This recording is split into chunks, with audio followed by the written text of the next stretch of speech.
Hello everyone, আসসালামু আলাইকুম। নিবন্ধন রিটেন দিয়ে আসার পরে মনে হলো যে অনেক দ্রুতই পড়াটা শুরু করা দরকার, কারণ এমসিকিউ টাইপ পড়াটা অনেক দিন গ্যাপ পড়ে গেছে।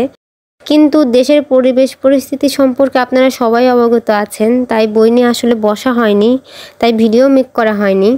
আর আমি অ্যাংজাইটি একদমই নিতে পারি না, আমার ডিপ্রেশনের প্রবলেম আছে। অবশ্য এখন কমে গেছে। আপনারা যারা আমার পুরাতন ভিউয়ার্স আছেন তারা জানবেন ডিপ্রেশনটা কতটা যে খারাপ। যাদের আছে তারা আমার সাথে রিলেট করতে পারবেন। এজন্য আমি খুব ভয়ে ছিলাম যেন আমার ডিপ্রেশনটা ফিরে না আসে। তাই আমি আমার সেই অ্যাংজাইটি আর ডিপ্রেশন কাটানোর জন্য কিছু বই পড়েছি। যেহেতু চাকরির পড়ায় একদমই মন দিতে পারছিলাম না, তাই বই পড়া ছাড়া আমার কাছে কোনো গতি নেই। আর আমি ছোটোবেলা থেকেই বই পড়তে খুব ভালোবাসি, আমার অনেক ধরনের বই পড়ার অভ্যাস আছে। এখন অবশ্য বাচ্চা সংসার সামলিয়ে বই পড়াটা অনেক কষ্টের ব্যাপার। তারপরে যেহেতু চাকরির পড়া পড়ি, আর চাকরি পড়া পড়তে গেলে আসলে অন্যদিকে একদমই মন দেওয়ার সময় হয়ে ওঠে না। আর আমার বড় মেয়েটার বয়স এই 10+, আর ওর জন্যই আমি মূলত প্যারেন্টিং বইটা পড়ছি। কারণ মেয়ে বাচ্চার গ্রোথটা এমনিতেও একটু তাড়াতাড়ি হয়, আর এখনকার আধুনিক যুগের বাচ্চাদের মানুষ করার জন্য আসলে কোনো বিকল্প নেই বই ছাড়া। কারণ কোনোভাবেই তাদেরকে সঠিক শিক্ষা দেওয়াটা যায় না, অনেক কঠিন হয়ে গিয়েছে সব কিছু। যাই হোক, গতকাল থেকে পড়ার চেষ্টা করছি। আসলে সবই দিনে দিনে স্বাভাবিক হবে, কিন্তু যে মায়ের বুকটা খালি হয়েছে বা হবে, সে মায়ের বুকে যে শূন্যতা তৈরি হয়েছে বা হচ্ছে, সেটা আসলে কোনো কিছু দিয়ে পূরণ হবার নয়। যাই হোক, দিনের শুরুটা আমি আসলে আমার ডায়েরিটা লিখে করি। আর ডায়েরিতে আমি সারাদিন কি পড়বো, কতটুকু পড়বো সেটা লিখে রাখি। টার্গেটটা ফিক্স করে রাখলে পরবর্তীতে সুবিধা হয়। প্রথম স্লটে ছিল আমার আন্তর্জাতিক, আর আন্তর্জাতিক আমি জাতিসংঘ পড়ব বলে ঠিক করেছি। কারণ এই টপিকস থেকে আসলে যে কোনো চাকরির পরীক্ষাতেই এই টপিকসটা অনেক গুরুত্বপূর্ণ, আর অনেক নাম্বার আয়ত্ত করা যায়। তাই আমি এটা পড়ব বলে ঠিক করেছিলাম, কিন্তু পড়তে যে কিছুতেই মন বসাতে পারছিলাম না। তাই আমি আমার নেক্সট স্লট, যেটা আমি প্রিভিয়াস কোশ্চেন সলভ রেখেছিলাম, সেটা করছি। আর আসলে আমি এরকমই করি, আমার যখন যেটা পড়তে ইচ্ছা করে না আমি তখন সেটাই স্কিপ করে অন্যটা পড়ি। কারণ জোর করে কোনো কিছু পড়ে সেটা মনে রাখা খুবই কষ্টকর। আর আমার মনে হয় যেটা মন থেকে পড়বো সেটাই আমার জন্য ইফেক্টিভ হবে। তো সেটাই করছিলাম। পরবর্তীতে ওটা শেষ করার পরে একটু মনে হলো যে না, এখন মনটা ঠিক আছে, তখন আমি জাতিসংঘটা নিয়ে বসলাম। আন্তর্জাতিক সাবজেক্টটা আমার কাছে বরাবরই বোরিং লাগতো। এখন অবশ্যই একটু মজা নেওয়ার চেষ্টা করছি, কারণ যেটা গিলতে হবে সেটা মন থেকে গেলাই ভালো। আমি প্রথমে হাইলাইট করা অংশগুলো ভালোভাবে পড়বো, বাকিটা সময় পেলে।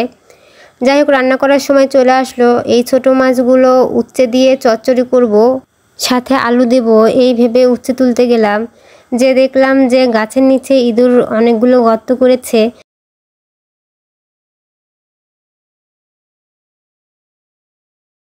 যে কয়টা বেঁচে ছিল সে কয়টা তুললাম, তুলে আলু দিয়ে চচ্চড়ি করলাম। আর এটা আসলে আমার কাছে খুব ভালো লাগে। আপনাদের কার কার প্রিয় জানাবেন। আজ চুলায় রান্না করব, তো চুলায় আমি মুরগির মাংসটা দিয়ে দিয়েছি। তারপরে ফ্রি আমি এই মাছ চচ্চড়িটা করব, কারণ চুলায় এক তরকারি রান্না করলে আরেক তরকারি ফ্রি। রান্নাবান্না শেষে আমি আমার হাইলাইট করা অংশগুলো নিয়ে বসলাম, এগুলো আগে ভালো করে পড়ব। আর একটা অধ্যায়ে আসলে সব কিছু পড়ার তো দরকার নেই, যেটা প্রয়োজন সেটা পড়া, আর বাকিটা আসলে এমনিতেই তখন হয়ে যায়। আর আমি এই টেকনিকে পড়ে 46তম BCS অনেক উপকার পেয়েছি। যদিও অল্প কিছু নাম্বারের জন্য ছিটকে পড়েছি, কিন্তু সেটা ব্যাপার না। একটা জীবনে হার জিত থাকবেই, আর চেষ্টা করে যেতে হবে, হারা যাবে না, একদম শেষ পর্যন্ত লড়ে যেতে হবে। তাই আমি আমার পূর্বের যে ভুলগুলো সেগুলো শুধরিয়ে নিয়ে নতুন করে আবার শুরু করছি। নতুন করে নতুন উদ্যমে শুরু করাটা চ্যালেঞ্জিং একটা বিষয়, সবাই সেটা পারে না। যারা পারে তারা শেষ পর্যন্ত বিজয়ের হাসি হাসে। আর চেষ্টা তো আমাদের করে যেতেই হবে। এমন অনেক পরীক্ষায় আছে যেগুলো ভাইবা পর্যন্ত যেও ফিরে আসতে হয়েছে, লাস্ট পর্যন্ত হয়নি। আমি মনকে এটা ভেবে সান্ত্বনা দিই, যদি আমি রিটেনই না টিকতাম, নিশ্চয়ই আল্লাহ যা করেন ভালোর জন্যই করেন, আর রিজিকে থাকলে অবশ্যই আমি সেটা পাবো। তো লাস্ট স্লটে আমি আমার বিসিএসের যে কোশ্চেনগুলো আছে সেগুলো সলভ করছি। আর আমি আমার জব সলিউশন বইটা এরকম টুকরো করে নিয়েছি আমার টানার সুবিধার্থে, কারণ আমি এক জায়গায় বসে পড়তে পারি না বাচ্চা নিয়ে, তো আমাকে মুভ করতে হয়।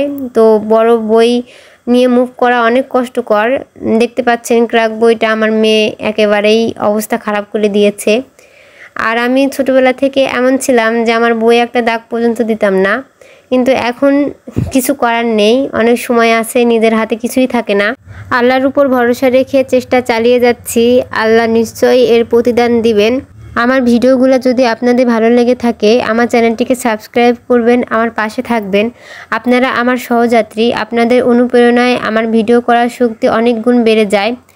আজ বিদায় নিচ্ছি, আবার দেখা হবে। আপনারা সবাই ভালো থাকবেন। আপনাদের সবার জন্য অনেক অনেক শুভকামনা। Happy reading. আসসালামু আলাইকুম।